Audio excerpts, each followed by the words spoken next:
Добро вечер во отворено студио на телевизија Нова. Старите велат, народот вели, не дај Боже да тропнеш по болничките врати ниту здрав, а камоли болен. Меѓутоа, во последно време во Македонија се чинија и во светот се поголем е бројот на брачни парови кои што ете здрави тропнуваат наврата во надеж дека ќе добијат пород. Се поголем број на луѓе со стерилитет, се поголем број со луѓе да зачнат да имаат свој пород. Што е причината?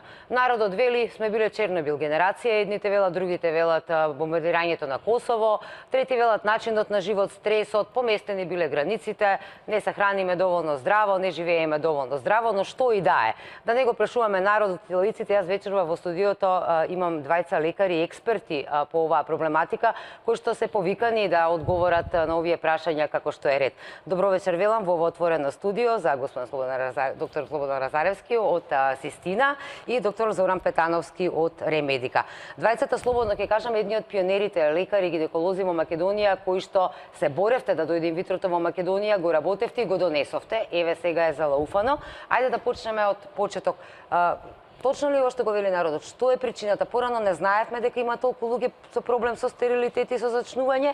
Сега повеќе ги слушаме или навистина имаме зголемен број? Некои бројки велат 4000 семејства пред 2 години годишно имале проблем со зачнување. Точно ли се овие бројки? Видете, вие убаво кажавте во вашиот вовед дел од одредените причини. Мислам дека генерално одреден процент не е премногу зголемен генералниот процент. Некаде околу 15% од популацијата има потреба за решавање на таа, така да речам, проклетија, бидејќи сите ние сме створени за репродукција, нели? Тоа е така голема проклетија ако тоа не ви оди баш. А околу 5% побаруваат асистирани репродукции во смисла на инвитро и така натаму. Меѓутоа, ако ги земите подгрупите на стерилитет, одредени два типа на стерилитет се во висок пораст. Тоа е машкиот стерилитет и тоа како одраз на овај начин, наш начин на живење. Јас ќе ви кажам еден пример. Некаде во минатиот век, ако биле околу 160 милиони во сперматозоиди во еден кубен сантиметар на спермограм, тој е материјал кога сопругот дава, па се мери во еден кубен сантиметар колку број на сперматозоиди има, тој број е паднат некаде на 60 милиони, а немаме за овој век која ќе биде средната вредност на тоа. Тоа е еден драстичен пад. И затоа ние и дефиницијата на долна граница на нормален спермограм порано беше 20 милиони, сега е симната некаде на 10 милиони.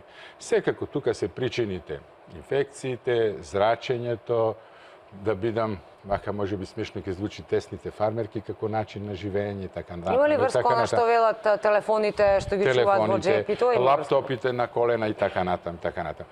Од друга страна, еден друг стерилитет е интересен за нас и голем предизвик кој ја работиме асистираната репродукција, тоа е идиопатскиот стерилитет. Јас можам од лично искуство да кажам дека некаде околу секој четврти пар кој доаѓа има идиопатски стерилитет. Значи тој е некаде околу 25. Јас не сум добар со математиката, али така некако изгледа. 20. Значи, тој стерилитет е пак врзан со имунологијата.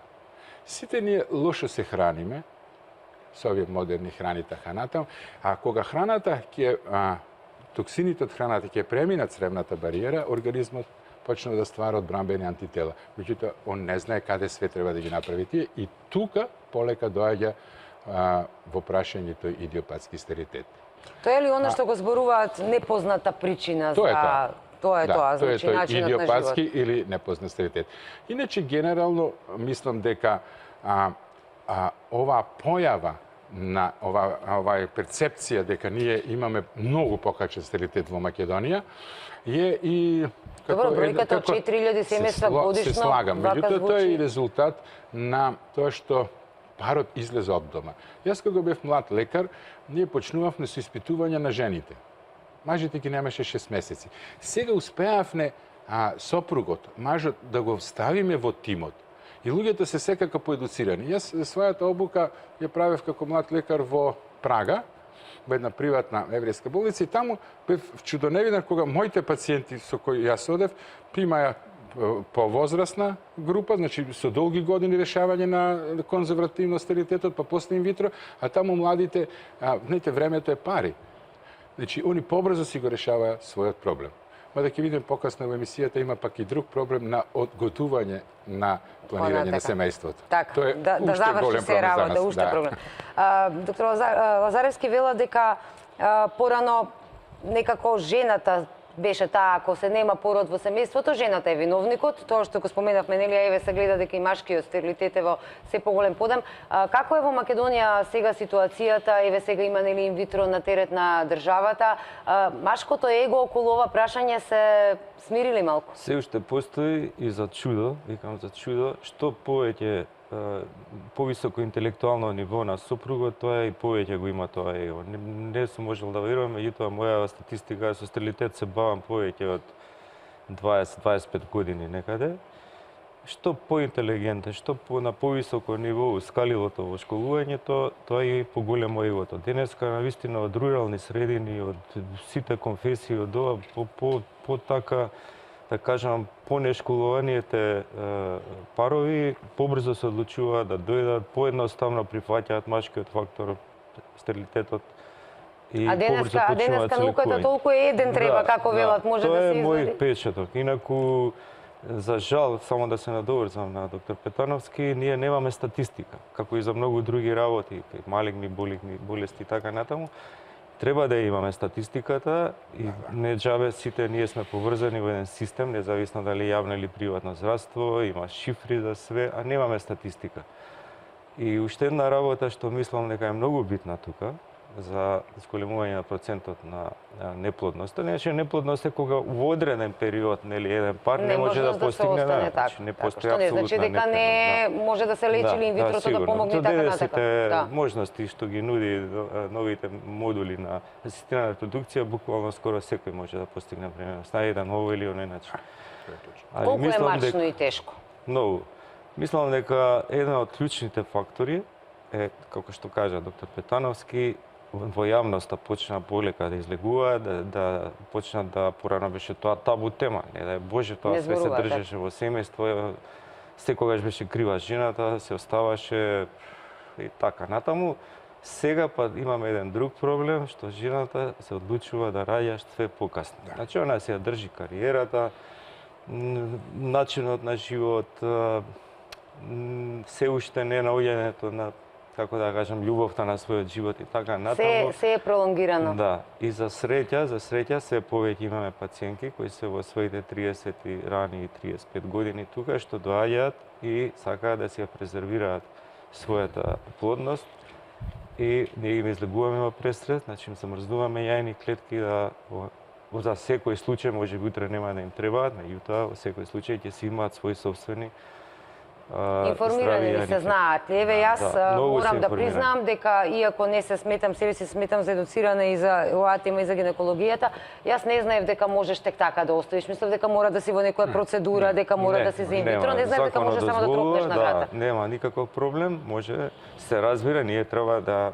се водиме со сите наши етички кодекси, професионални кодекси, да нема тука конфликт на интереси. Да, не за да ги снема. Мислам да нема конфликт на интереси ради пари, не можам јас сега да ми дојде мене 25 годишна пациентка со одлични јајници, одличен хормонски статус, и на повидок не беа некои знаци за прирана менопауза, да ја речам, имав јас бев во Даблин на една конференција од Европа, бевме сите по еден представник пред 7-8 години, каде што ти дискутираш околу оваа тема. Значи имаше неколку клучни прашања, кога да се земат јајните клетки, дали и тука се сложија као некој консензус дека негде 32-33 години е идеалното. Оптимално се разбира после тоа дозволува состојбата и хормонскиот статус на жената. И второто и клучно прашање, може би најбитно, до кога? Значи до кога? Докога направи жената 50, 60, 70 години. Она ќе роди на 70 со тие јајни клетки ако е добра матка. Значи тоа е многу битно, не само етичко, туку и филозофско, било какво прашање, на вистина што ќе биде со тие едни клетки. Значи, Кога сакате да ми се те? кажете кога некоја жена на 30 на години остави јајне клетки и на 45 50 може да ги. и на 50 може бидејќи се Се јајне разбира. клетките добри. Не, Има ли најста- информација за тоа во Македонија? Знаат ли луѓето? Да, има, се разбираат, читаат и сами доаѓаат. Само треба да бидеме професионални со величен етички кодекс да постапиме како што треба. Мојата најстара пациентка е на колешка од Црна Гора со донирани јајни клетки, која се породи лани, имаше 53 или 4 години. Машала. Така да тука нема ограничување, ма и тоа не е етички. Ма и тоа нашиот закон дозволува и ние го правиме тоа. Кога сме кај законот, колку сте задоволни од тоа како се спроведува законот за 3 обиди инвитро, па потоа ќе одиме понатака ќе го расчислуваме, се користили во последни години и може и во приватните болници? За законот можеме да зборуваме долго, меѓутоа тоа е добар закон. Значи закон во кој што се вложил многу труд и само Ако зборуваме за законот, тоа е друго. Ова е за одлуката на фондот до кога ќе го финансира, до кој ковиди, тоа се го прашате. вие зборувате Да, за да, правилник. да, Добро, генерално. ајде на тоа. Значи, одлуката ти може да се словуваме по име, се знаеме 100 години по овие. Значи нема Слободно. да те персирам Слободно. за зарески и така. Видете, ќе зборуваме многу за законот, ќе зборуваме и за другите работи. Сега ме прашавте дали се доволно 3 обиди. Интересно е што кај нас постои дискрепанца, можам слободно тоа да го кажам, нели? Дискрепанца во квалитетот кој го пружаат одредени центри за инвитро фертилизација. А сите сме равноправни пред фондот и пред закон. Се сложуваш, нели? Да. Значи, не е исто дали ќе правива ремедика систина, после нас иди плодност битола, или кај некој од помалите, дури некој и фантом. Пациентот така да добива речем. ваучер и може да кај одбере сака. Каде сака. секој Сега, си има нормално дека квалитетот го одбира пациентот. Они и ние имаме најповеќе пациенти, другите имат може би символичен број некој крајни. Меѓутоа, кога ќе речете 3 обиди, зависи како ги потрошила тие 3 обиди пациентката. Значи, кои се можности на тој центар? Бидејќи јас сум Меѓутоа- слушнала жени кои што имале по 4, 5, 6, 7 дозволете само обиди. да ви кажам. Од друга страна, сегашната поставеност на можноста на пациентката да ги скористи тие 3 ваучери е интересна. Овој правилник или закони, правилник е во фондот. Овој правилник прави одредена сегрегација кон одредена група на пациенти. Еве ви пример. Значи, ако една жена успее да остане од 3 обиди, има уште 3 други обиди за второ и уште 3 други обиди за трето дете. Така? Така е според законот. Се Така. сложуваш. Ако една жена отишла во некоја мала ординација и направила бла бла бла 3 обиди, не останала трудна, она е Нема готова. веќе право. И нели е сегрегација тоа? Така. Тоа е апсурд. Тоа е абсурд, не е сегрегација, тоа е дури абсурд. Значи, затоа апелирам, ве молам, да направиме како што, еве, например, како Словенија. Може не е добар пример, барем да се разгледа на маса. Таму има 6 обиди за било кое дете. Така, дали Значи, прво, дали второ, да така. му дајме равноправна шанса на пациентките да си имат. Зошто би биле овие обесправени кога не останале после првите 3 обиди, а за второ и за трето дете да имаш уште... Значи, ова 9 пати може да проба. Добро, Да. минус 3, 6 пати, Така. ако останува трудна на секој трето. Значи, третиот одбит, па третиот. Така. Значи, тука Кога треба... сме кај ова, прашани ли сте воопшто? Еве за ова. Законот за Лауфа, колку што за Лауфа, колку години веќе помина? Не, за жал, во одредени моменти Боби малце повеќе беше инволвиран во донесувањето вона и затоа некои работи се одлично квалитетно направени. Јас малце помалку, меѓутоа генерално ние не можеме да го наметниме ова свое мислење, не знам од кои причини. Не, тоа беше државна политика, значи ние како ЕСНАП не бевме прашани уопште. Еве, Јас баш тоа е. учествував 2008 година во формирањето, во изготвувањето на овој закон и ние работевме напорно негде околу 7-8 месеци, како јас бев член на експертски тим, значи не предложено ДЕСНАФот, јас и уште двајца колеги. И се разбира, имаше професор по семејно право, од етичкиот комитет на комората, од други, од социолог, психијатар и така натаму. И ние гледавме неколку закони европски, некои тука што се, нешто нашево видовме. И се разбира, мислам дека овој закон е еден од најлибералните во Европа.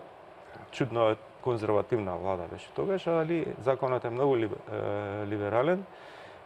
Фактички ние тогаш забранивме само сурогацијата, која после се уведе, нели? Забранивме клонирањето, кое е и така... Забрането, така. Не е забрането, меѓутоа од Париз 96 година е таа донесен заклучок дека тоа е нечовечки и дека сите земји треба да се придржаваат кон тоа дека клонирањето засега во овие услови не е прифатливо и забранивме микроманипулациите, односно мешање на генетските материјали, што сега многу земји го практикуваат, да барем дел од жените што земат јајни клетки, што донации на јајни клетки, да има дел барем клетката нејзина, да е митохондриите, така само генетскиот материјал да се види. Тоа е сега хит во Англија, во Америка, ние тоа го забранивме и мислам дека правилно направивме.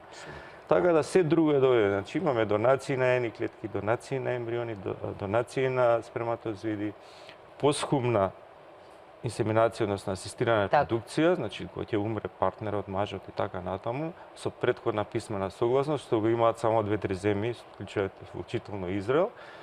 Така да сега со уведувањето на сурогацијата, ние фактички ставаме земја која е на некој начин рај за овие поставки.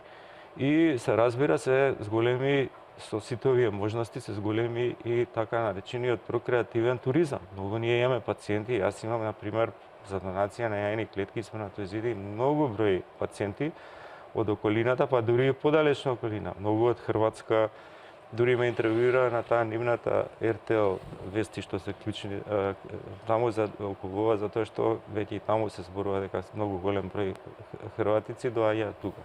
И што е најважно што уведовме во законот е самохраната мајка да има право на БПО.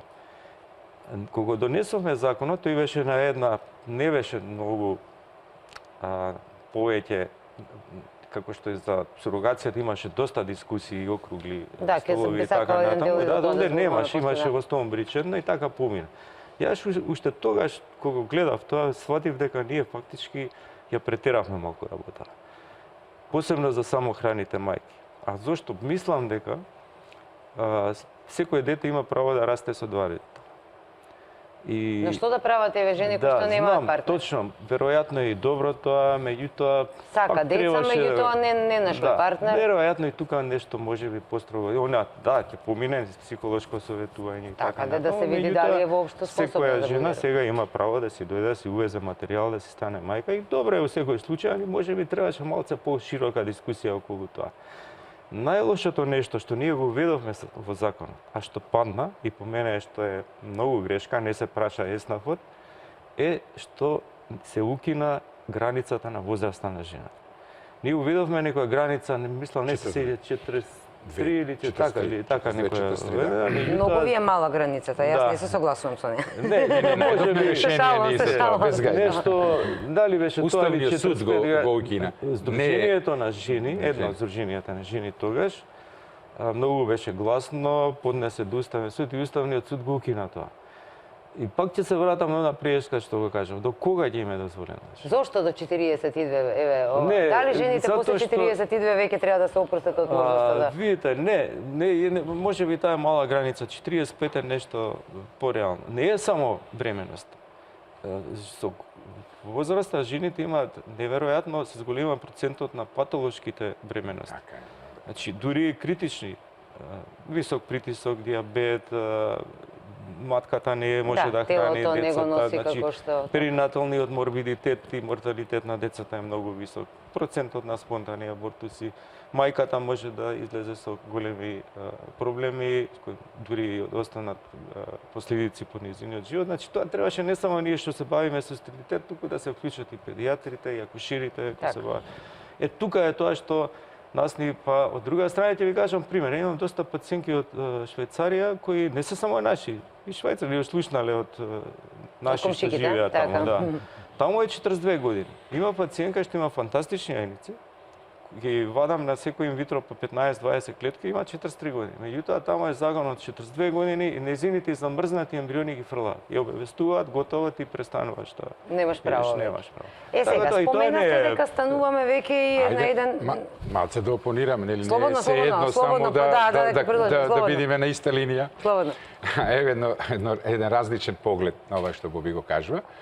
Значи, видите, во нашата земја имаше голем вакуум, дори не се појави првенствистина, па после ние на решавање на стерилитетот.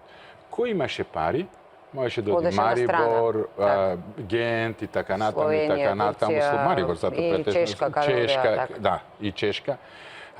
И ние имавме години, дури уште ја влечиме таа опашка на години на постари пациенти кои треба да си го решат својот проблем. И донесувањето на тој закон за партиципација навистина една од најхуманите исчекори на државата во овај период од 2008 до сега. Јас гледам секој ден луѓе кои купуваат геврек, го чекаат автобус од Источна Македонија да му дојде, а ќе имат дете утре. Они не може да замислат да одат во Гент, во Марибор, така? А скапа е процедурата и убавина. вака е скапа, А се камоли во... тие на некој начин постари. Од друга страна, матката, како што Боби кажа, е за нашето гледалиште да стане појасно зошто е тоа така. Значи, матката е репродуктивен орган, чија функција е само да носи бебе. Значи, замислете како една торба, како кај клоканите, како се викаат овие австралиските, како кај кенгурите. Значи, треба да го носи бебето и толку. Не ја можете да ја спремате. Јас сега да не испади, само ние медали си редиме. Значи, исто, јас имам од донација 50 и неколку години пациентка, која сега ми дојде, има замрзнати и ние ги ја молевме да ги остави своите натамошни ембриони за натам, а сопругот вели сега има она 3 години, значи 56, 59, вели јас дојдов за второ. Јас не дозволив. Реков, Веќе е 59, жената да. ќе оди во гроб ако продолжи така. Али од друга страна, гледайте како светот се менува и како ние се обидуваме да се адаптираме на желбите на пациенти. Еве ние во Ремедика почнавме рејувенација. Што значи тоа? Подмладување на јајници кај стари жени кои сакаат да имаат бебе Имаме и со тоа? свој јајни. Да, почнавме од јуни. Значи, се обидуваме да ги освежиме тие јајници, да добијат јајник. Јас каде Како? тоа Со терапија оди не тоа? знам. Како оди? Не. Значи, се преработува крв. Има две методи. Едната метода е посложена, се зема коски на срцевина, па стем клетки, па се ставаат во јајникот.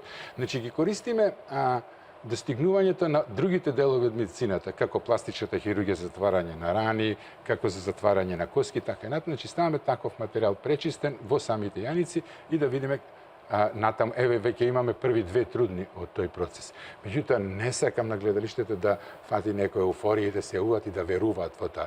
Таа метода ќе се докаже кога ќе има многу пациенти. Јадни жени, доктор Петановски, но има барем начин, барем има некоја шанса, ова е само друго еден прозорец со темниот тунел. Јас сум сепак old fashion гинеколог. Мене многу ме сакат на вилтински емисии која ќе кажам сите свекарви мајки. Значи, кој ќе кажам, ве молам, првото дете до 30 до 32 година. Знам дека сега е жената излезена од тие стеги, дека треба да направи кариера и така натаму, меѓутоа, она што Боби го каже многу паметно. Што се тие бременности на стара возраст? Кој е тој ризик во таа бременост? Не џабе порано 18 години, 19 свадба било така, меѓутоа што да правиме, сега живееме во... Добро.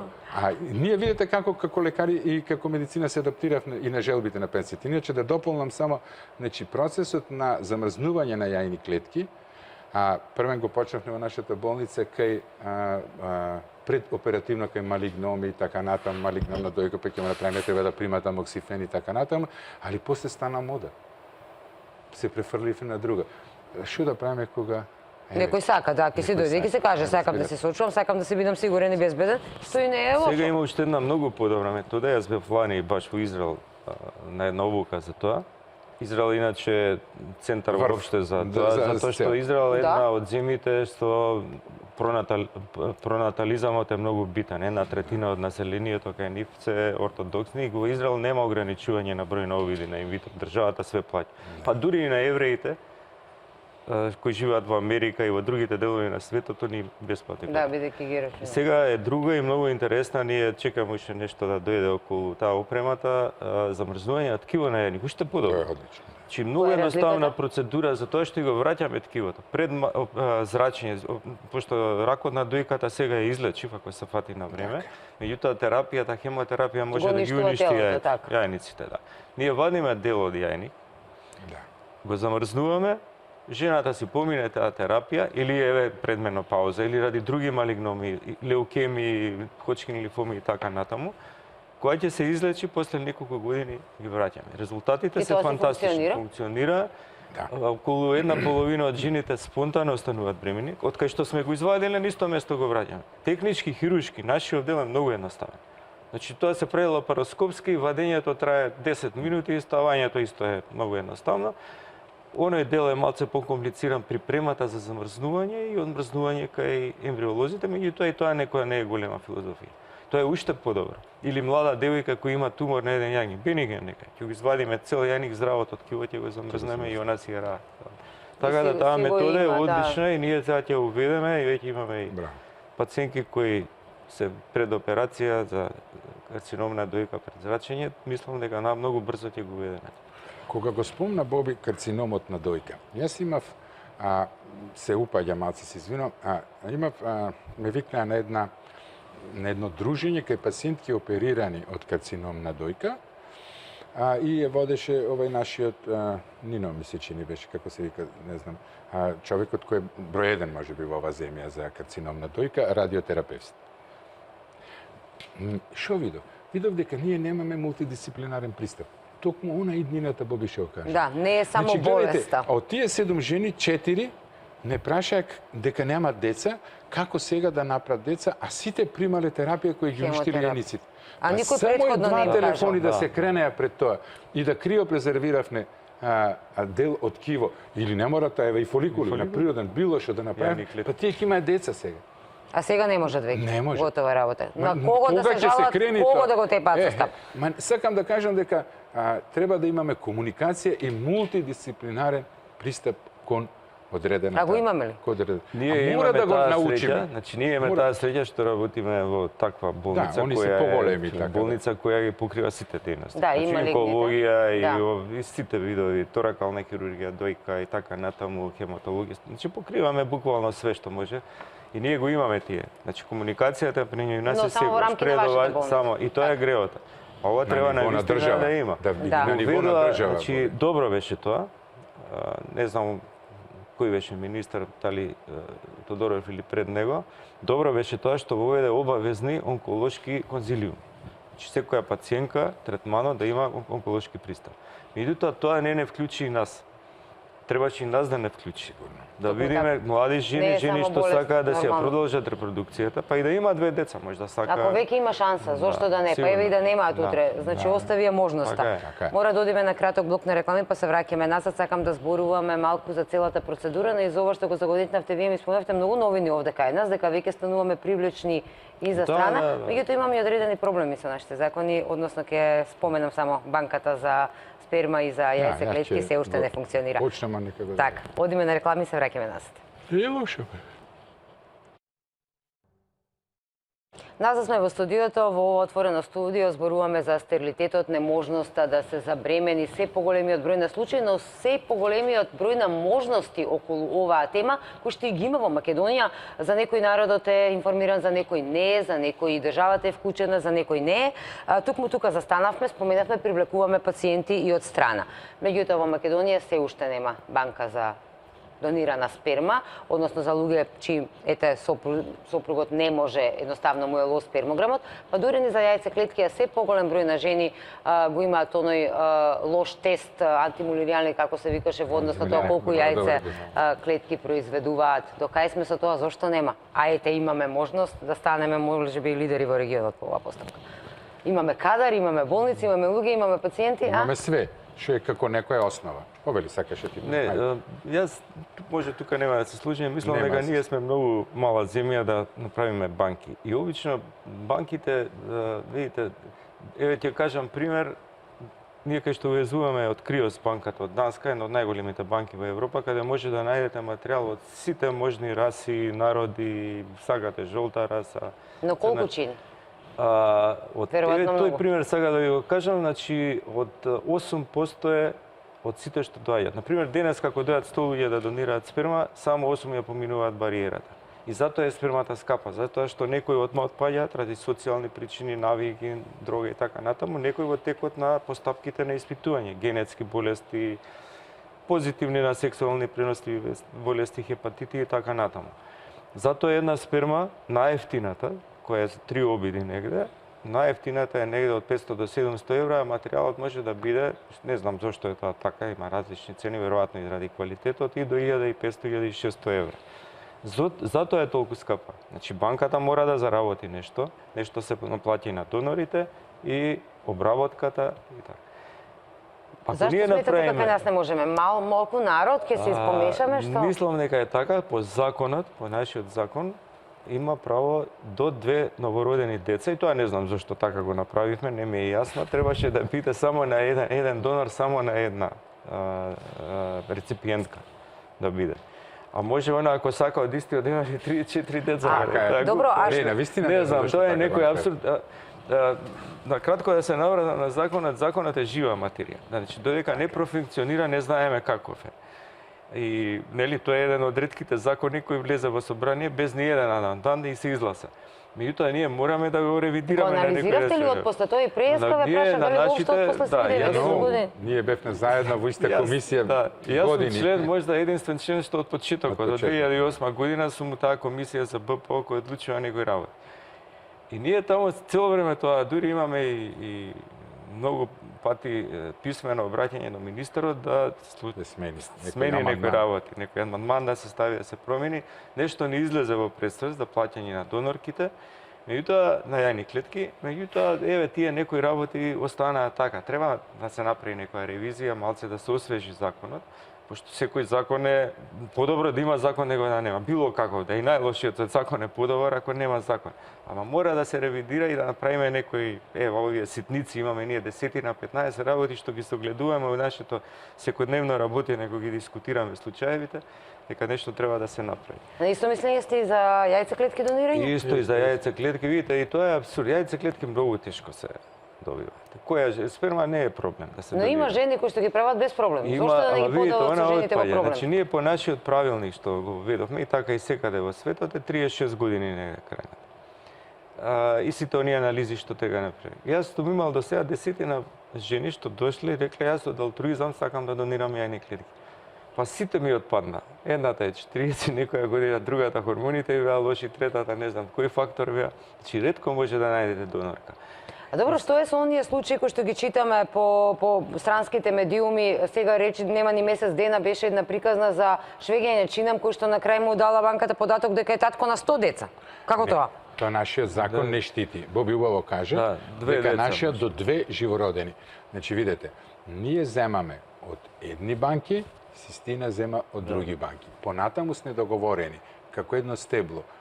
Организациите помали кои земаат од нас, значи другите што работат инвитро, одредените помали земаат од нив. За да не дојде до евентуално... Верувајте, и постои еден регистар, значи ако еден донор, било на сперма, било на јајни клетки, влези во Систина, ние преку таа болница, натаму никој не може да го користи. Значи, тука се води сметка преку управата за... Ама, тоест, ние го решаваме тоа на тој состанок, значи, да се наврата... Значи, регистарот ние од 2008 година уште не е. Да се вратам на... Учествува, само да го дадам, учествува во сите... Во сите, баш учествуваше во сите и даде повеќе отколку што може. Од чисто од моја добра волја, да никаква надокнада, учествува во формирање на регистрот. Пошто бев и некој сега, мислам дека ти си таму Европа, тоа еше комисијата, кај што тој Joint Commission е тоа на IVF мониторинг, има представник од секоја земја и тука така сме од добра волја, другите сите земји представници се од министерството. И таму видов што треба, како треба и учествува во тоа формирање на тој програмот. Значи стварно издвои многу слободно време. Едниот, другиот дојде пак комисија, пак нови внатрешна комисија од министерството, надворешни соработници и све и уште не е изгласан тоа.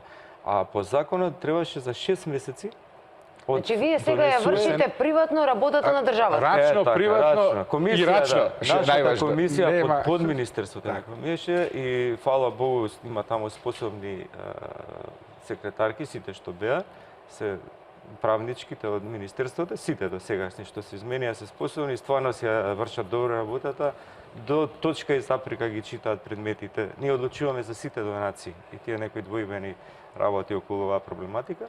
Еднаш месечно имаме состанок и стварно, навистина, состанокот нека трае кратко, затоа што они фантастично си ја работат. И секоја ситница што ќе ја применат, ако јас сум член на таа комисија, ние може би имаме највеќе предмети што ни се вратени. Че нема тука тоа и тоа ќе вратиме. Така да тоа е голем проблем што ние немаме регистар. Дефинитивно. Така, Петански, вие делите мислење дека може Македонија да има банка. Само момент. Да, точно само да почнам малце да се сложам по посети назад. Значи, јас со Боби бев од 2008 ми се чини на почетокот таа комисија, после кога дојде господин Тодоров, Ремедика не беше веќе во таа комисија, немаше представник, не бев ни јас, значи не знам, последниве години верувам дека сите наши предмети поминува и така натаму, така натаму. Немаше некоја задна мисла на тоа, така да речем. Иначе се сложувам дека законот е живо битие како не. Значи, ние толку ситни работи кои ни ја запираја работата во законот видовме, не оти дојде дека не чинеше законот, него дека кога ќе дојде оден закон во праксата, гледаш како е проблемот. Дури до некои апсурди. Дали се сеќаваш каков апсурд беше дека во законот пиши во едниот пасус дека донорот треба да е анонимен, да не се знае со реци, а натаму 3 реда подолу пишува дека може да се сестри. Не пишува во закон. Не пише во закон? Не си го прочитав. Може. Анонимен. Ние имаме многу интересни ситуации. Ама сестра сака да не е забрането. Да си не може, помогнете под сестра, законот е мајка. анонимен. И така е секаде во светот. Анонимен, детето, односно семејството и така Ако не натаму пише, може да пише го дека дознае хоризонтално колено може. донорот само не пише. Не си го прочитал тоа. Добро, сега сестра на сестра ако сака да ја Сега ќе ви помогне, кажам, или е подобро сега ќе ви отколку кажам. не е познат? Ама сега ќе ви кажам тие апсурдни ситуации. Значи, потеклото на донорот може само по налог на судија за семејно право и тоа по барање на педијатарот на бебето да се открие. Само на база на некој таков закон. Ако е потребно за Ако некој е потребно за испитување, некој нешто, наследни да. болести и така. Само во тој случај, иначе не смее да се знае кој е донорот по нашиот закон. Барем за сега, некои земји го сменија, во Англија го сменија 2007-2008 година, нагло падна бројот на донорите. Значи, видите, они увезуваат сега, значи вака како донор е. Меѓутоа, што имаме ние ситуација? Имаме дури смешни сцени. Се знаеме дека така и прогледуваме низ прсти. Исто е презиме, на иста адреса живеат, значи знаеме дека се сестри, а ние прогледуваме како комисија. Добро, Па сепак да е тоа помогнеме. проблем, нели? Ама Ако тоа не е тоа е многу проблем. добра А иначе- солуција и генетски и се да е барем Зошто некоја не би роднинска не врска би било отколку напишано? странец. И сега гледате таму, она мора таа донорката да изјави Дека не ја знае својата не, сестра. дека не ја знае, него јас ја донирам на болницата. Моите јајни клетки по целосна моја одговорност. Ама по можност да ги даете на... Ама по можност не ја да му Така, дај. така. Добро, може И не тоа е пише во тоа. законот, али апсурд. И секој ден се среќаваме со Ма тоа нема да заедно помогнеме на комисија. жените, ние правиме и такви некои како Ама не комисија, само да не само пом- болници. Боби, Да. не да Гледаме низ помогнеме. прзни, важно да се запазени сите оние Ама, види. правнички детали. Она што е важно. Али битно, сепак е легално. Значи Така. не правиме некој кршење на законот, нели? Така, А така. иначе сега сами себе се оптужуваме. Јас не ако е верувам така. дека можеме ние да направиме банки. Одиме Не натаму. верувам. Ајде се малце да опонираме околу тоа. Дали можеме ние сами. Јас се сложам дека сме ние мала земја и дека премногу ќе се Секој измеша секој се се тоа. знаете. Така е. Меѓутоа, гледајте, имаме неверојатна основа. Боби кажа толку убави работи колку е напред дојдена Систина. Ние исто така реме. Значи, ние сме болници, во овој момент можеме да се носиме со било која елитна, да речем, или одлична болница или центар за инвитро во Европа, така? Значи, имаме базата. Нели е смешно помалце прашањето? Значи, имаме пациенти од страна и он има и кај мене идат. Значи, се поголем интересот и ние сме како рај, бидејќи околните земји не го имаат решено проблемот на донацијата. Во Србија уште не е. Не. И така натаму. Сега, гледајте, ние сме, значи, еден, како да речем, глумците во излогот, а ја увезваме спермата од другаде. Значи, тоа е скапо за пациентите, мако трпно, дур да се увези до това, а затоа што сне мала, добро, се сложувам. Меѓутоа, зашто не би можеле Ние да извезуваме. Ние да извезуваме. Така, Ако токму има така. банки. Зошто не би можеле, значи луѓето кои сакат и од земјава и од странство, Нека има закон дека нека има тој закон, дека македонецот па ќе што дојдат донирал србинки, ќе дојдат босанки, ќе дојдат така. украинки, Да. нека дадат во нашите две болници, меѓутоа тука е законот проблем. Законот вели, а може лошо го толкувам пак, ако ти поќе читаш закони, јас не читам. Ја го знам на памет. Па затоа што си го пишувам. А јас него го имам прочитано, ама значи треба да е во јавна државна установа банката. Значи по дефолт треба да е Клиника. на клиника. Да. Сега со Само да цела почит појаснам, на колегите. лиценца го добиваме, значи лиценца се дава на установа кој ги исполнува условите. Просторни, кадровски, опрема и така натаму. И тука уште не се слагам со тоа со лиценците, зашто ние кој да побара, малте не му се дава. Само до сега сме одбиле еден случај ради јасни причини. Например, Словенија, ние како комисија одиме, ги гледаме условите и му предлагаме на министерот да даде или да одземе лиценца. А во Словенија има само 3.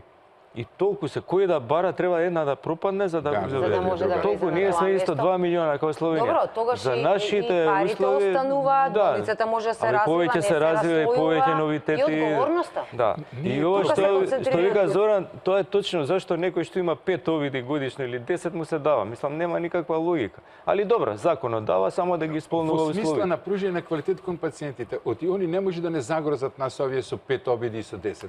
Имаме стотици. Ме разбирате? Значи не е проблемот кај ќе одат парите. Проблемот е пружење на квалитет кон нашите клиенти. Да, кога се Меѓутоа, расплинува да се вратиме веќе- на ова моја идеја, да речеме, ова е само идеја. Зошто не би можеле, Боби, ево тие, да ни се дозволи сертифицирани да бидеме, со строга контрола, ние ќе си го платиме, вие и ние ќе си го платиме тој регистар. Ќе го направиме за 2 дена или 2,5 дена, така? Тој е готов. Готов, така. Така. И да, значи, ќе му дајме ефтино многу на нашите пациенти, Ќе добијат поевтина македонките ќе услуга. имат приоритет, а од друга страна ќе можеме да правиме некој реекспорт. И сите ќе бидат Сите среќни. задоволни. Ќе се заокружи она што ти како идеја, нели? Да, еве и тоа е прашање Еве, да се смени апел до законот. Не е оние кои лоша- што не е лоша се идеја. во Оти сега пазете, во нашиот можност да закон има размислуваат за печаток тоа. сега малце опозиционерски да го ама не, јас ние сме другари, Може не. треба да се смени, не. Не да се смени, да се дополни. Оти нашиот закон има интересен е. Има работи како да се контролира самиот себе си. А јас секогаш сакам да е чист законот, а да се строги правилата на игра. Така. А нашиот, например, може да има донација, може да му кажете на донаторките како се прави донацијата, ама е 30.000 евра казна ако се рекламирате. Па еднаш треба да чистиме ти без се да каже сакаш се и рекламираш. како? Кога веќе кажуваш, така. Или си невест, ме разбирате? Така, Не можеш апсолутно. самиот Вие закон да те вие контролира и видите, се ти еден отвори- чекор правиш и остануваш така. Да. Отворете Да во мислиш, не знаеш што да Америка, во направиш. Америка женски вече. Таму си лепат на зид дека донаторки старлети сакаат и да ова, бидат. се зборува Така. еден колега од Америка на еден конгрес ми кажуваше, претпоставам дека е вистина, дека Ким Кардашијан е продала јајни клетки 1 милион долари една клетка. Добро де? Значи таму си се рекламираат и старлети и ова. Ама Што седно повеќе е. и она- Не му штети на другиот, нели? Така. Важно е да не го кршиш закон и да не правиш штета на другиот. Така. А ние на вистина А имаме... уште повеќе па да и од хумани причини. А и од не е- хумани причини. Така. А плюс, например, ќе остане добар дел на пари и ќе се смали цената на инвитрото Во Македонија за нашите нека бидат пациенти. така. привилегирани.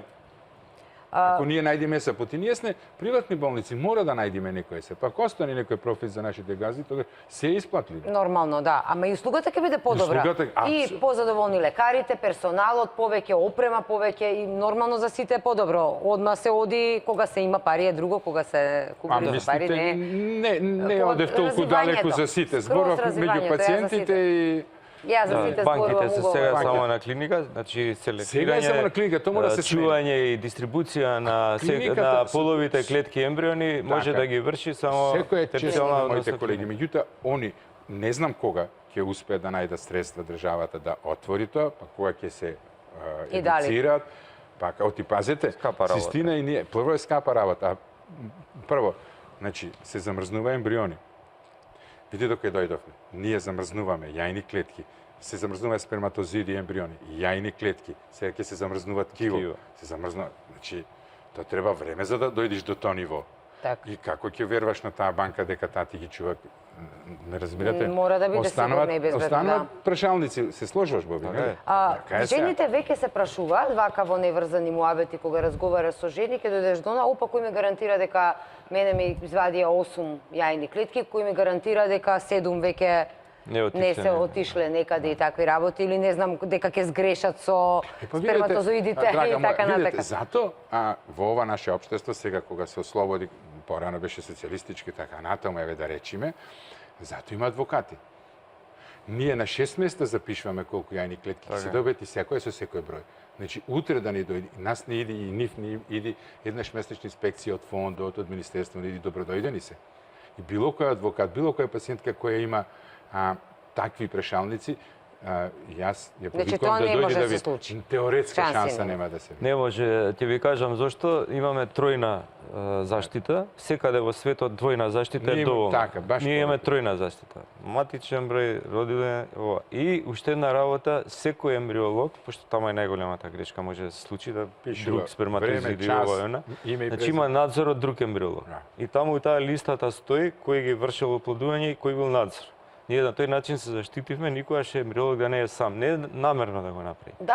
Случај, уморна е, не знам што се десило. И да предвиди она ќе види другиот. Нема шанси и тука тоа пазиме, вие читате такви. Тоа е значи да си запечатиме судбина, еден случај да излезе таков одмак готово затворено. Пример се сеќаш. Не, тоа има случаи во светот, еве сега намерно ембриологот ги измеша навечер. И кај вас е веројатно така и кај нас е така, на пример се знае која особа кој ќе заврши работно време сме да влезе се е на магнетна картица. Заклучено е се, никој не може. Компјутерски све се води, има аларма, ако падне CO2 или некоја хаварија, се знае која особа на која и која треба да влезе.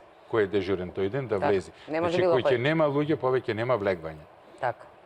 Тоа е убава заштита, да. Ајде сега малце да одиме со папирологија. Убаво е се, закон се донесе, имаме добри лекари кои што го работат тоа, имаме сега и да бираме болници, нели, кој сака приватно, кој сака на клиника. Меѓутоа да бидеме искрени. Сега со клиника, значи и кај нас е бесплатно. Важи ваучерот и може таму пациентката да си бира каде. Така, што е добар. Што е одлично. Одличен избор. Меѓутоа, не закон мора да има, правила мора да се почитуваат. Но како гинеколози, дали можеби сметате дека е премногу папирологија она што се бара за да се добие тоа едноствено ливче ваучер. Значи тоа се 10 документи, тоа се 5-6 тестирања, минимум, и тоа инвазивни тестирања. ХСГ е едно од обавезните, кое што не е така, нели, безболно. Потоа има 3 инсеминации, потоа има, потоа има микробиолошки тестови, има, како што беше друго се, не знам. Документи. Ја ќе го кажам сега моје мислење. Има таму добри работи во тој правилник. Ние учествувавме и не може секој да ги заштитиме пациентите. Зашто некој ништо не е испитано, па имаме и такви случаи видено, приватно што плаќат, па доаѓаат кај нас или кај нив. Ма буквално ништо не е испитано и ради профит, ради тоа, пациентите одма ги носат на инвитро. А таа жена и така ви забременила со некоја мала ситница, можеби малку покачен Да, само земени пари за инвитро. Така да нешто е добро. Меѓутоа, како што не постои болест, постои болен човек, така ни постои и една брачна неплодност, единствена, како таква. И да мораме ние како слепта со стапта, они така. Нас како преска мислам Зоран кажа, ние фактички нас не исклучија од одлуките на фондот, од комисиите и не знам кој е таму. Од кога направивме лаборатор. Не знам кој е таму, јас појма немам кој е и ние имаме такви веројатно кои какви врски добива. Имаме ситуации смешни да жени со никаква оваријална резерва добиваат ваучер. Имаме други што имаат апсолутна индикација, не добиваат ваучер, ги тера да прават инсеминации или не знам што, мислам стварно тука. Добро, јас нема да навлегувам во тоа, или дали јас само чисто кога ја видов папката, колку се тоа документи и претпоставувам во глава дека секое тоа ливче е шалтер минимум 1 час или преглед, така? 15-20 ливчиња, а нели велите вие гинеколозите кога треба да се оди на процедура за ова, треба да се биде смирен, релаксиран, да нема нервоза, така? Како да нема нервоза ако треба да извадиш 10 на 10 шалтери? Точно е тоа. Меѓутоа, јас се сложувам со Боби. Значи, сепак треба да се види вистинската причина за да се дојде до инвитро фертилизација.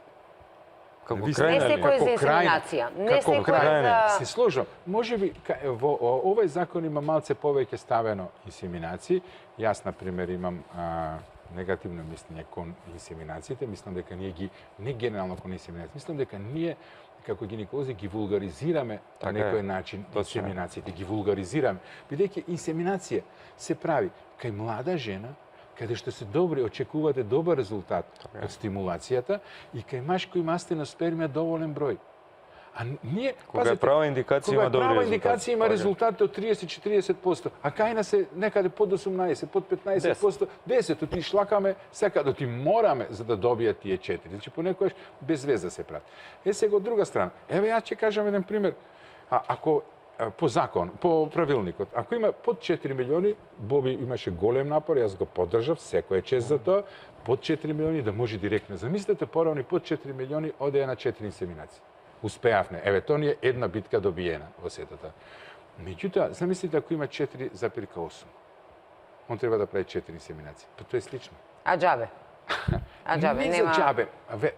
Чекајте малце. Значи, во стерилитетот нема ништо за џабе. Зборуваме за веројатност. Јас тоа му на моите пациенти. Она вели, чуда се дешаваат. Ама не можете да градите својата кариера на чуда.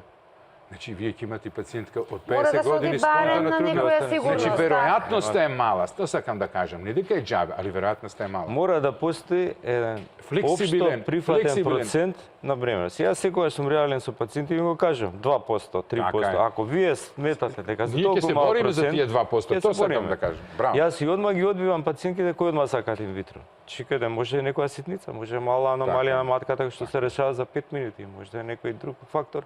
И не може туку и така. Јас секогаш им го викам едно исто, го повторувам. Ако беше инвитрото 100% успешно, со раѓање на здраво дете, не се маткавме ние со другиве методи. Директно Сите ќе се ќе ги одлучи на одевме, инвитро, си да. родат здраво. Што ќе губевме време со сите тие? Меѓутоа не е тоа така. Че Колку мора да се е- најде правата Колку индикација. е опасна таа хормонална терапија што се дава на жените? Има ли некои контраиндикации? Сепак е многу инекции. Жената е генерално жртва на процесот на инвитро фертилизацијата. А мажот има една страшно голема задача да дај материјал на дентана пункцијата. Јас затоа не можам да сватам, кога го гледам колку е, ние мажите сме како стакло и со такво его, кога нешто не ни оди, или не дај Боже, она да се надоврзам, ти што кажуваше мажите кои ќе имаат лош сперма, па како ќе му кажеш? Поќе се плашиме на мажот да му кажеме кој му Да, лош него сперма, на жената. отколку на жената. Жената е жртва, бидејќи, видите, во таа контролирана оваријална стимулација која претходи на самиот процес на вадење на јајните клетки, прима она хормони, а целта е да се добие оптимален број на јајни клетки со одличен квалитет. Така.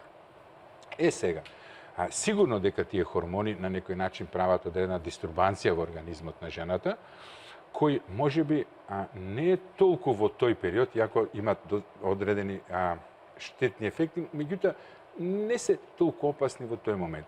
Меѓутоа тие жени цел живот натаму треба, поготово во староста, да бидат следени на таргет органите, значи нивните јајници и дојката, бидејќи имаат и долготрајно негативно дејство. Доколку би рекле Продолжи, како гинеколози, доколку обиди е безбедно? Бидејќи сме слушале ситуации на 7. Да, јас го бев во Словенија, дел од мојата обика таму ја повинав во Љубљана, во клиничкиот центар, нешто пред тоа во Софија и така.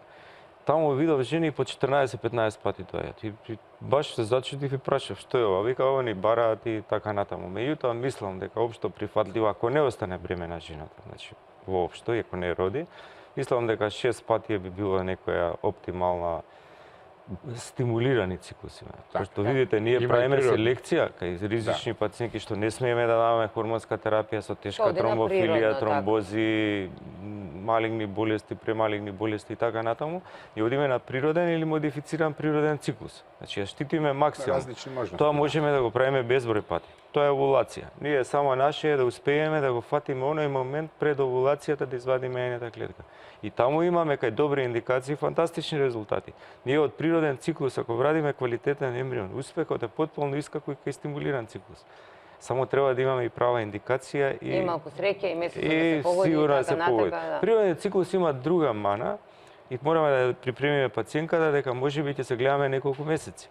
можеби тој циклус нема да има добра една клетка, нема да се оплоди добро, Како можеби да се нема. опушти жена кога ќе Да, почне тоа е психички година, треба да две, рече три, дека треба. семинации. И точно е тоа што рековте, дефинитивно и покрај сите овие работи она треба да биде опуштена. И Не мисли на тоа вредва, не треба да мислиш невозможно на... е тоа, Жените сте дефинитивно. сила, да ви кажам право, на Невозможно. вистина. Жената толку многу помина тоа.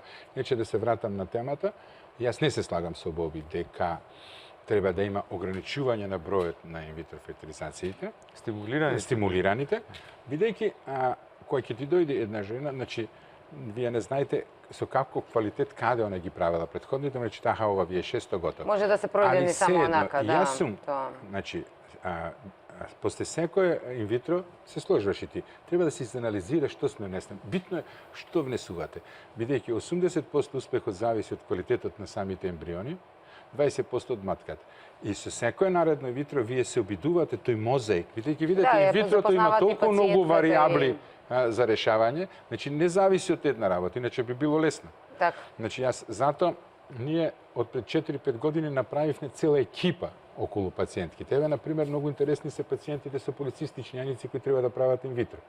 Кај нив многу благопријатно дојде слабењето, вклучувањето на изонозитолот, резултатите се многу подобри. Значи, во тој мозаик фали уште нешто да се емги да се успе. Значи, јас сум повеќе да се види квалитетот на тие, и ти си твоите резултати до 3 пати кај добри, кај бластоцисти, успехот ти е 90%. Така? Кај млади. И кај мене, кај млади до 35 години 90%. Значи, они не мора 6 пати да прават. Така. Меѓутоа, знаете како кај нас се шаренило на понудата. Тоа сакам да кажам. Сакам да кажам, многу е битно. Значи, многу е битно пациентката да добие реална, искрена информација. Што се дешавало? Тоа да. Одело, не одело. Вака, така и како да се подобри следниот пат. Кога сме кај тоа, ќе ми дозволите да ве пецна малку, слободно можете да не ми одговорите. Ова е буквално оној новинарски трачмуга што го велат. Се вели дека се појавија некои модерни болести во последно време за кои што порано не сме чуле, секоја втора жена, не знам, закривена матка, секоја трета жена, не знам што. Точно ли е дека се претерани или не може тука многу да се игра? Точно е. Дефинитивно точно е, веќе почна да претеруваат и со тие субсептоми, кога треба и кога не треба да се решаваат. Дури кај мене кога доаѓаат пациенти за второ мислење, не мажени, млади девојки со септом и со субсептом, им предложиле хистероскопска метроплација, чекајте ве. Тоа е само кај 20% од жените смета. И другите што септоми параја, тоа не се прави никогаш како превенција. И тоа е дефинитивно, видете, тоа повеќе се прави, како што реков, и ради профит и ради, меѓутоа и неискусни колеги или колеги кои не сакаат да учат, тоа го преферира, тоа не може така. Мислам и за било кои други работи. Тоа е многу точно и добро што го поставивте тоа прашање. Дефинитивно. Ти секоја нова метода е како клатно на сатот.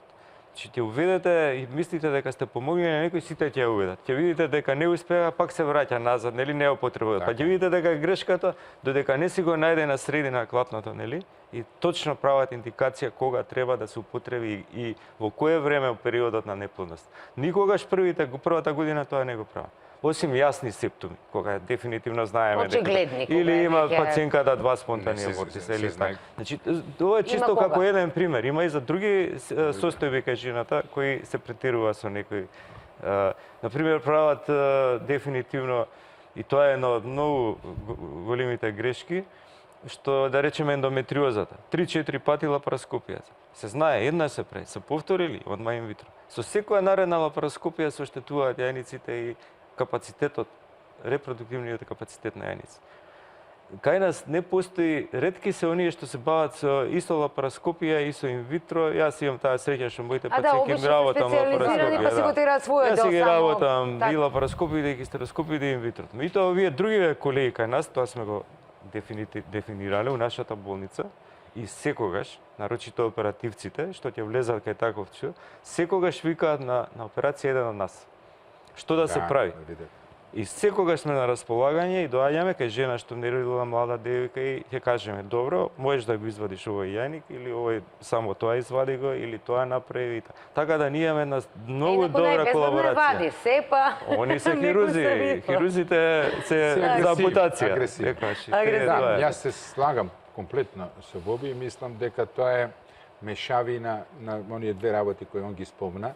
Значи, ке помалите субјекти приватни мора да работат за да земат пари. Можност да се земи тие 100 евра или не знам како не, што е така помалце тажно. И вториот е ентузијазмот на кај младите, кога сакат нешто да откријат, па влегват. Едно време, јас кога бев млад лекар, така беше лапароскопската миомектомија. Сега се докаже дека миомот само ако е субмукозен, или ако е премногу голем се вади, значи не се вади, па секоја трета жена има, ќе оперираме секоја трета, или она Боби што окаже со ендометриозата. Порано беше еуфорија на решавање на ендометриозата, и она имаше влијание во фертилниот потенцијал на јајникот. Меѓутоа се покажа дека со горењето на таа ендометриотична циста се горат стотици други здрави фоликули. И сега првен правиме, онај вие што го кажавте во антимилеријан, па после одиме во сала. Так. И така да... сега, ама ете, ово отвора едно друго прашање. А кај сме ние како експерти, кај е нашиот еснав да го сето тоа исконтролира? Не треба вие или државата да го контролира тоа, нели? Да, треба еснав. Треба здруженијето, ние го имаме тоа здружение. Значи, здруженијето треба да го исконтролира на младиот, да му рече... Да, има ли каде сега да се пожали? Вашите две болници не се во овој пример, затоа што вие сепак, нели, како што рековте, и адвокати, и овој, вие сте големи болници. Меѓутоа, еве жена што немала пари да дојде во поголема болница, отишла во помала или така натака. Има ли каде може да се пожали на некој лекар, да речеме? А да не е тоа суд? Во смисла на? Па не знам, да поднесе представка дека... Тоа во Министерство и во фондот. Во Министерство дефинитивно. И тоа функционира. И тоа функционира, да. Се формираат комисии, секогаш. Јас сум бил член на 3-4 комисии кои испитале. До сега не само еднаш сум бил член една, мислам кајва за што се работи асистирана репродукција, што немаше никаква основа. И сум бил член на неколку комисии каде што се работи за смрт на бебе, родилка и така. Така да се формира и секогаш се членовите од други болници, не се од таа... За да нема, за да нема конфликт, така да тоа функционира. Како е после одлуките, после на министерот или понатаму на процесуирање, затоа што ние имаме овдека можам да кажам еден пример, еден кој сега веќе го има и во јавноста, нели има и постапка против него, кој на вистина она што се правеше, што го правеше он со пациентите. Јас никогаш не сум бил да кодошам колеги, секогаш сакам да ги заштитам и го сгрешили ако видам дека е ненамерна грешката, пошто сите ние имаме компликации, нели? Друго е компликација на висина на компликација. Да, компликација е на работа и сите во светот имаат процент. Имате и од слепот црево толку посто умираат, и од грип умираат. Така да има компликации. Во нашата област стварно има. Не само од постапката, како што се крварење, полицистични јајници, хиперстимулација, повеќе плодни бременности и така натаму. Меѓутоа, кога се прави криминал, а на вистина тоа беше криминал, тука нема опасност. И ние како комисија решивме да го исклучиме и лекарската комора постапка имаше. И требаше толку многу жени да се пожелат да дефинитивно тој колега го отстранат. Тој беше дури награден пример на гинеколошка клиника, мислам. Тоа не може да се оправда. Вие да лажете пациентка дека е бремена и да водите, ние имавме случаи... Добро, а колку треба кај нас, што треба да се случи за да се одземе лиценца? Јас не знам, на вистина и... Јас за сега не сум слушнала еден или два случаи, тоа е екстремни толку. Има, одземаат, има и на колеги што одземаат, знам случаи ради мито што е одземена лиценцата и така. Меѓутоа е прав криминал. Дефинитивно да ги лажете пациентите дека се бремени, да правите нешто, а не го правите тоа, да им земате за тоа пари, а ништо не сте направиле. Така. Мислам, на вистина и треба да има поголем. Јас и у комисија да кажам, дајте што повеќе, како Зоран што рече, 100 повеќе нека доаѓаат контроли. Од нас почнете. Секој месец, секој месец. Добро за сите нас. Ние едва ве чекаме, не се најавувајте, дојдете. Кога без најава. Што повеќе да доаѓаат за да се расчистат тие работи и да се заштитат пациентите. Кај нас е тоа многу тешко. Ние си работиме убаво. Многу тешко тоа оди. Многу тешко тоа оди. најчесто они и приватни последици терат тужби, пошто државата е малку спора околу тоа, или некој го штити, или некој има врски, тоа Па не со сме години да на е суд и така. така натака. Ќе се вратиме на самиот крај на емисијата, ни остана оној дел кој што сакав да го разглобиме за сурогат мајчинството, нешто што не е толку експлоатирано во јавноста, меѓутоа одиме уште еден блок реклами па се враќаме назад во студиото. Назад сме во студиото, на самиот крај зборуваме за стерилитетот, за неможноста да се остане, да се добие пород, проблемите кои што доведоа до сето тоа, но и сите можности кои што се отворени со напредокот на науката, а богами кои што ги имаме овде во Република Македонија се повеќе и повеќе. Една од тие новини, не е ни новина, 2014 или како беше, значи веќе има 4 години, е сурогат мајчинството. Бомбастично беше најавено дека и во Македонија ќе може друга жена во незината матка да го износи бебето кое што ќе биде од јајце, клетка и сперматозоид оплодено од родителите, поради неможност, нели така, она што сме го гледали на филмови и така натака, дојде тоа во Македонија. Меѓутоа законот на хартија беше буквално расправано, дочекан на нож од страна на некои од верските заедници, дочекан на нож од јавноста.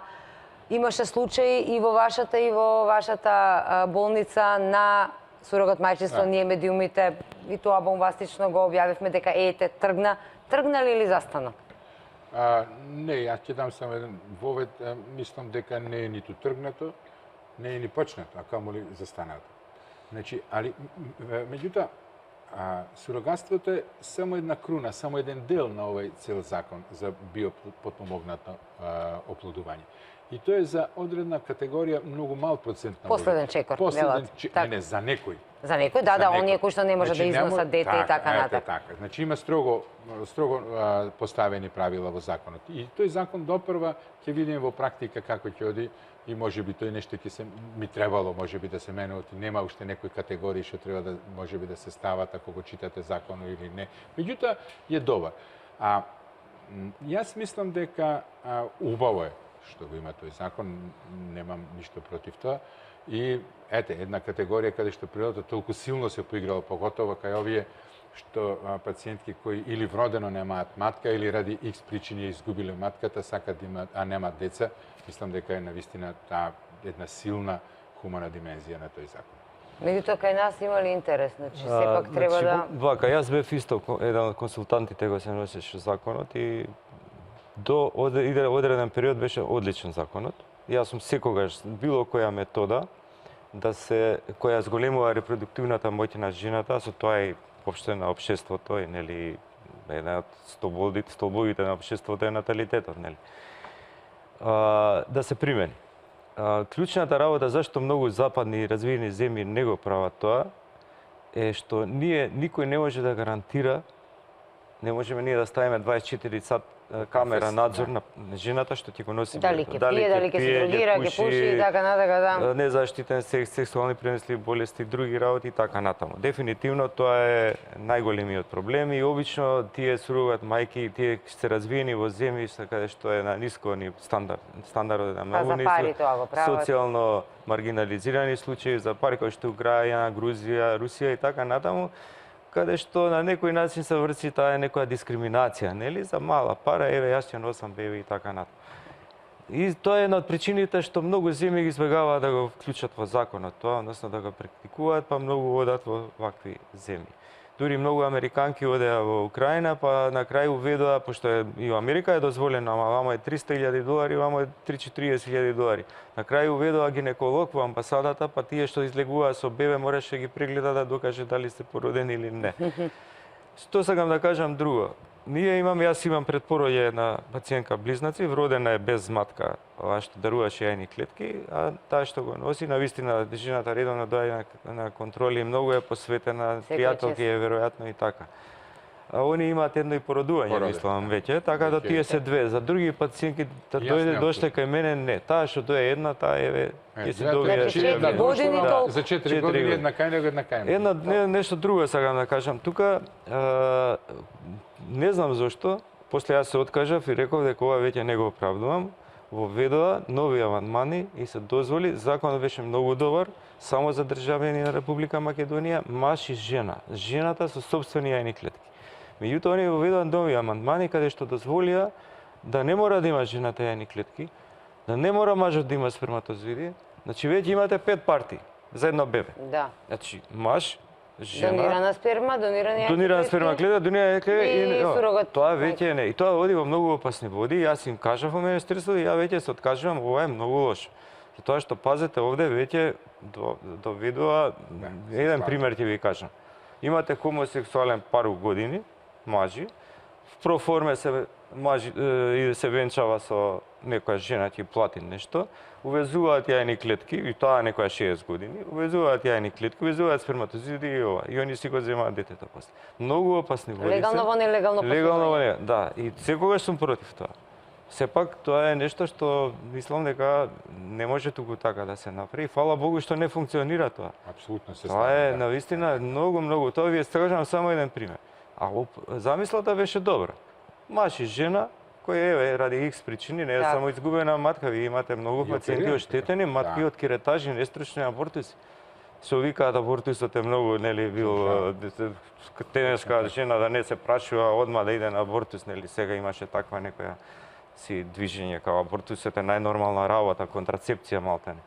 Ама еве тие жени после не може да раѓаат, затоа што е толку оштетен ендометриумот што невозможно е да постигнете пренос. И они се кандидати за сурогат мајчинство.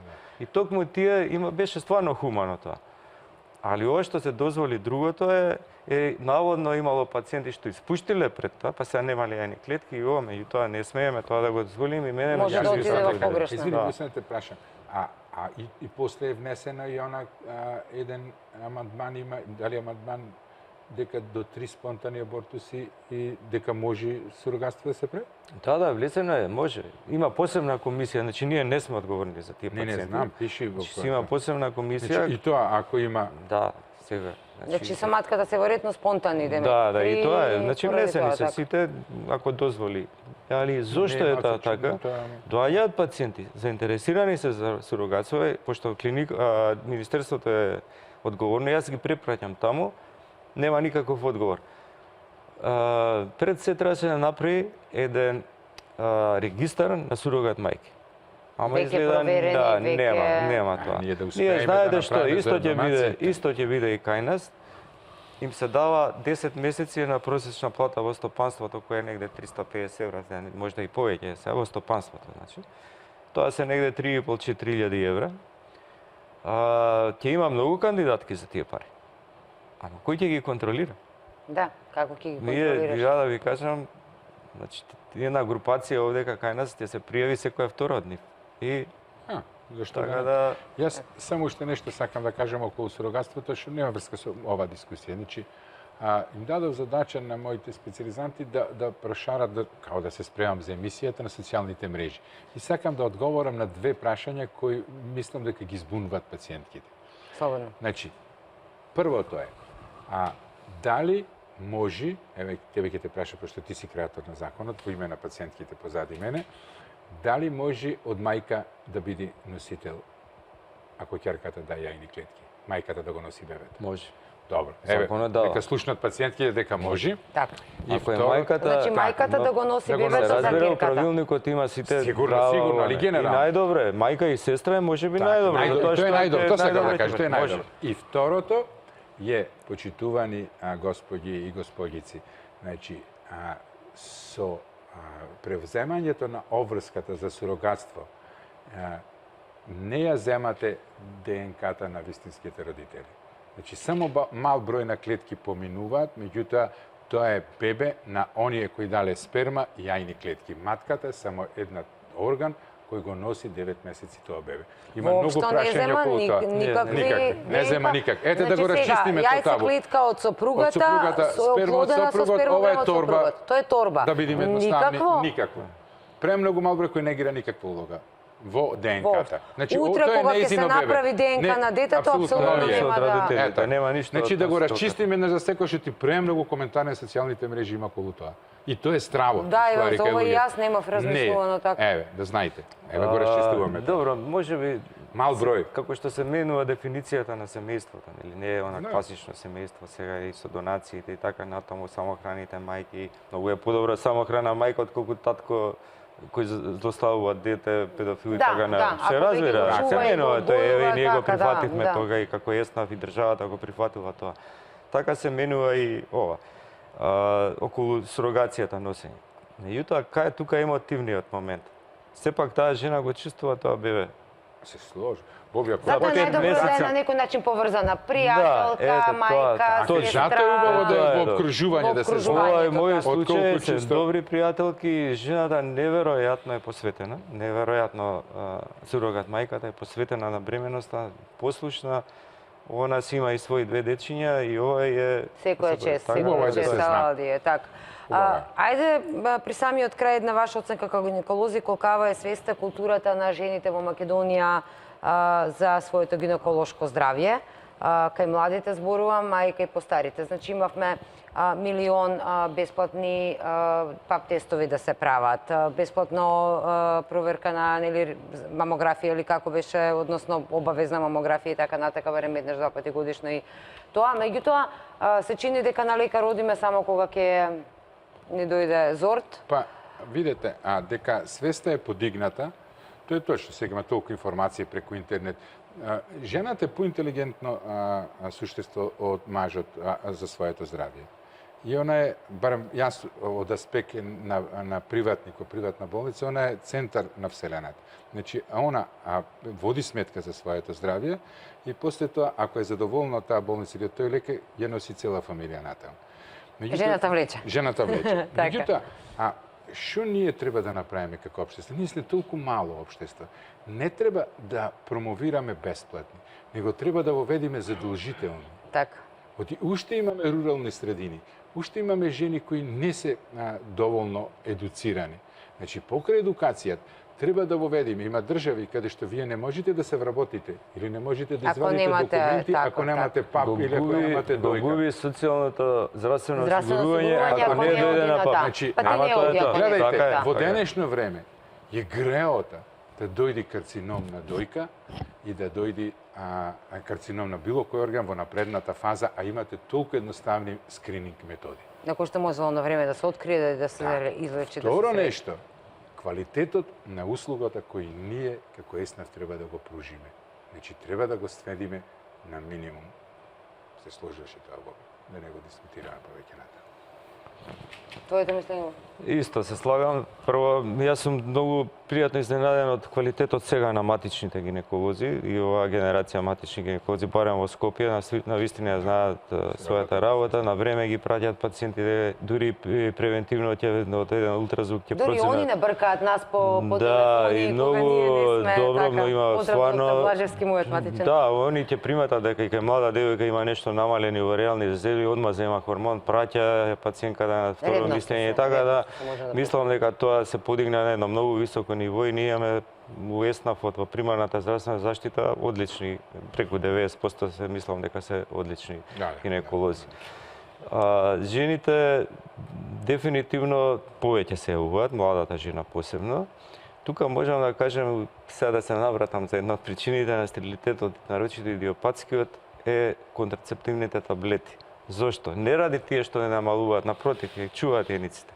Меѓутоа, долгогодишна со ист партнер, прима 10 години партнер, долгогодишен секс со ист партнер, жената ствара на спермата антитела. И една од причините на тој идиопатски, ако е одличен спермограмот, и кај жената е све во ред, е тоа што она ствара антиспермални антитела. И на антитела на некои други елементи што ги содржат. Како се решава? Како се дознава? Добро Како се прашање. Не решава? може да го Како реши, се да го решава? дознаете, меѓутоа во светот се води таа статистика и дека тоа е една од причината. Долгогодишен Ето, партнер, па се прават тестови за антиспермални антитела, ама има и други тестови. Долгогодишен секс, мислам, со таква заштита, не со кондом, може да доведе до стерилитет. 10 години биле заедно и од една сега сакаат дете, не може. Тоа е една од главните причини. Значи, подобра е солуција Слагам дека кондомите, дефинитивно. А еве биднала работата отишло во за тие сега? Сега тоа и витрото е. И оплодување со еден сперматозоид. Значи решава и витро работа. Да, икси методата се решава. Сепак јас верувам во љубовта, нека си останат 10 години ни заедно. Се решава, се разбира и тие имаме најголем Работава немој 10 години со. најголем успех кај витрото има кај тие пациентки што идиопатски стерилитет И не е и водечки кај тубарен кај фактор, значи извадени двата јаци од матерична. Тие се млада жена 90% од првиот пат станува. Најтешка е ендометриозата и најмали. резултати Што или беше многу тешки. ендометриоза, сега вака лаички? Тоа е на Сме го чула, меѓутоа веројатно да, вие... тоа е на бенигна болест кај жената, која може да биде и без симптоми, може да даде многу болни менструации, болни односи и така натаму, и во 40% дела иде исто проблеми со плодноста. Значи, тоа се така наречени чоколадни цисти, односно ендометриумот, кој што е во матката, се јавува на јајникот или во околината, и како крварите вие за време на менструација на надвор, така си крварат тие мали жаришта таму и формираат така наречени цисти во јајникот или околу јајникот, чоколадни цисти, пошто камелизираната крв го ќе извадиме ние, личи како топена чоколада.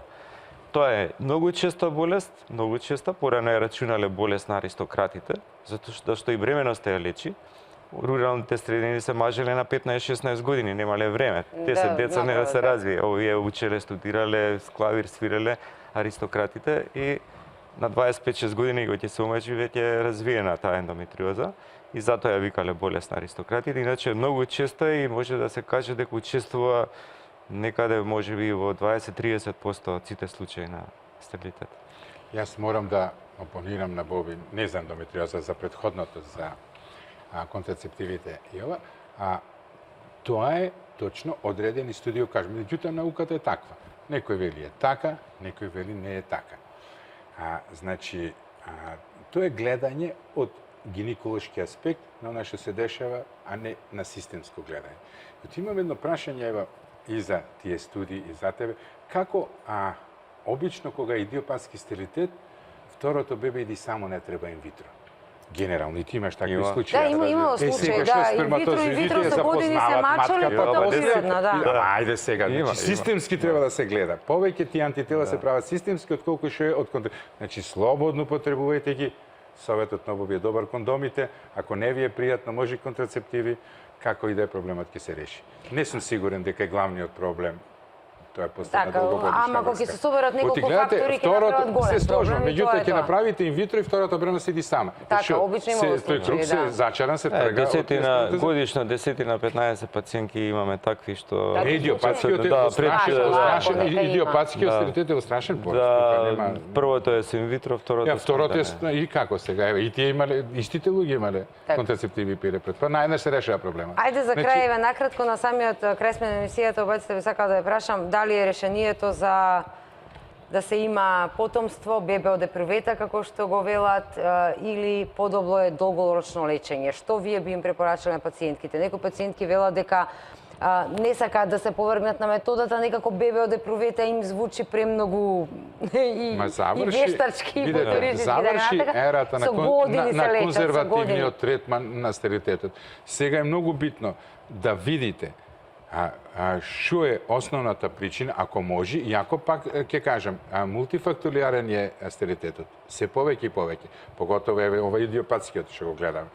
Значи, да видите дали можете со тие конзервативни методи, не до бескрај секако, и одредени случаи каде што шансите се многу ниски, пак се враќаме, неможности ако нема сперматозоиди, ако нема сперматозоиди нема јајници, ама пак некоја друга на инвитро фертилизација ќе се употреби метода. Ако не можат, ако се многу веројатно мали шансите, треба што побрзо да се реши проблемот. Мислам дека е време на решавање побрзо, а не губење време. Бидејќи, нели, сега и сите покасно стапуваат во брак, а интересно е кај мажите, оплодната моќ паѓа 28-та година, меѓутоа има едно плато. Додека кај рамно се, можеби не е баш рамно, а кај жените после 35-та година нагло паѓа оплодната моќ, ради две. Затоа што има една теорија дека ги трошат најдобрите јајни клетки на млади години, втората дека сите процеси во нашиот организам помалце забавуваат после 35-та, така забавуваат и тие процеси, затоа има помал број на јајни клетки и понеквалитетни. За крај, на 32-3 години споменавме раѓајте една од оваквите, кога е тригер за аларм дека треба да се посети лекар, дека нешто не е во ред со... Па, зависи од возраста. Кај помлади парови сигурно треба да поминем најмалку година, година и пол. Тоа што видите, не секоја овулација е добра, не погодиле и така натаму. Кај повозрастни жени веќе треба после година дена, отприлике најмногу година дена, значи негде тука 35-36 години веќе треба да повера.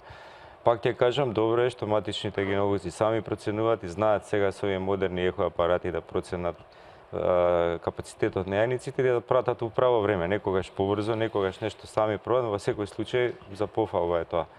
на време. Така да мислам дека постојат порано беше само ова ќе го кажам, почнав да се бавам со витро, значи не толку многу одамна, пред 5-16 години. Многу од пациентите не сакаат да им стои листата и прегледите дека е ова бремена со дим витро. Тоа беше уште табу тема, леле тоа што викате Бебе, бебе, ова што ќе каже комшиката, што ќе. Денеска не, денеска они сами бараат, ние ги кочиме. Убав е насловот, подпомогнато. Да, така е. Созрени сме за Тоа е така, да да. одиме напред на тоа поле. Асистирана, токму Да, така, апсолутно. токму така. Ви благодарам многу што одвоивте време. Знам дека сте обајцата презафатени и дека сте по цели денови во операционите сали и со пациенти. Ви благодарам што одвоивте време. Се надевам дека ќе останете на располагање. Телевизија Нова ќе се обиде сите овие информации и малку подробно да ги донесе. Сега ги протрчавме некако нели сите овие теми. Се надевам дека ќе останете располагање и уште еднаш ви благодарам што одговоривте на сите Благодарам прашања. за поканата. На вистина одлично се осеќав и мислам дека имавме плодна дискусија. Се надевам дека и гледалиштето ваше беше задоволно и ви стоиме на располагање. На вистина ова е прва емисија, јас откопамтам дека е на ова тема. А е многу важно. А е многу Луѓето важно лутат сакаат да чујат. во животот Поарно него да се паровите. чита на Google, па после да се Така прочита е, како што не ви треба. благодарам. Токму така. Ви благодарам вас. Ви благодарам, драги гледачи, што бевте со нас. Еве на оние кои што има интерес за оваа тема, слушнавте многу одговори, слушнавте многу информации. Ние ветуваме дека повеќе ќе ја истражуваме. На крајот на краиштата се е поместено, меѓутоа поместено е малку поналошо, не понадобро и на сите, посебно на жените, еве велат дека секоја четврта македонка, така некои муабети се, значи споменавме бројка од 4000 семејства, им е потребна помош, подпомогнато оплодување за да добијат пород. Останете фреквенцијата на телевизија Нова 102.